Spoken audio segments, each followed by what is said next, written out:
Hello guys, welcome to another video. We are discussing the various scenarios on provision for doubtful debts, and so far we have covered 6 scenarios. Part 1 contains scenario 1 and 2. Part 2 video contains scenario 3 and 4. Part 3 video contains scenario 5 and 6. The links for these videos are in the description box below. In this video, we will talk about 3 more scenarios 7, 8 and 9, where in scenario 7, we'll see what we do in the final accounts when we have provision given in the trial balance. Then we will see what do we do when we have existing provision and we are asked to create a new provision and the new provision is greater than the existing provision. And in scenario 7, we will see what do we do when we have new provision being created. However, the new provision is less than the existing provision. So let's get started. Scenario 7, where we have provision for doubtful debts given in the trial balance and we have sundry debtors, which is 2,02,500. So, what do we do in the PL account and in the balance sheet? In the PL account, as you can see, there is no such adjustment for this scenario. The existing provision, which is given in the trial balance and the sundry debtors, they both appear on the asset side of the balance sheet. As you can see here, sundry debtors less provision for doubtful debts 5,000, which is given in the trial balance straight away from there.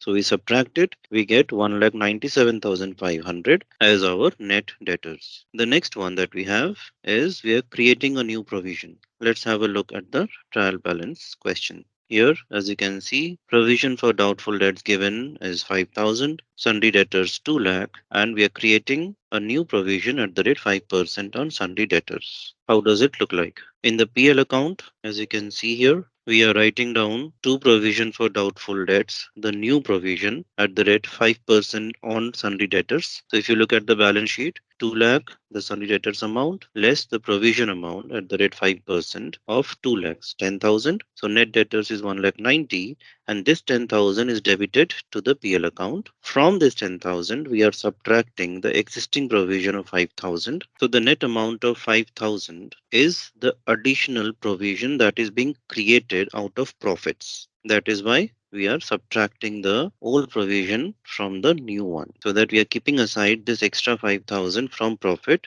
and the new provision becomes 10,000, which we subtract from the sundry debtors in the asset side of the balance sheet. Okay, let's have a look at the next scenario where the existing provision is more than the new provision.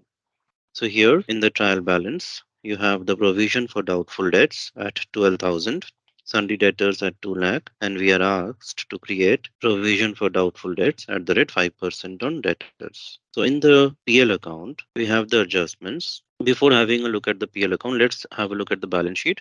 The treatment remains the same.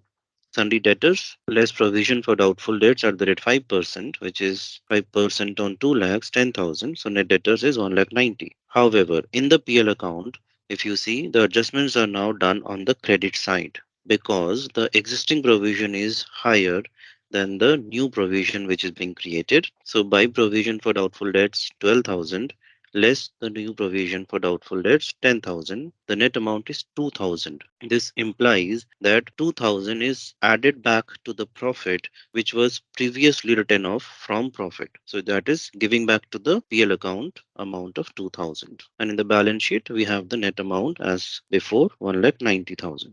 Hope these videos are helpful to understand and get a clarification of various scenarios of provisions in the final accounts. If you have any questions, drop them in the comments. I'll be more than happy to reply back to them. Stay tuned for more such videos. Thanks for watching, guys.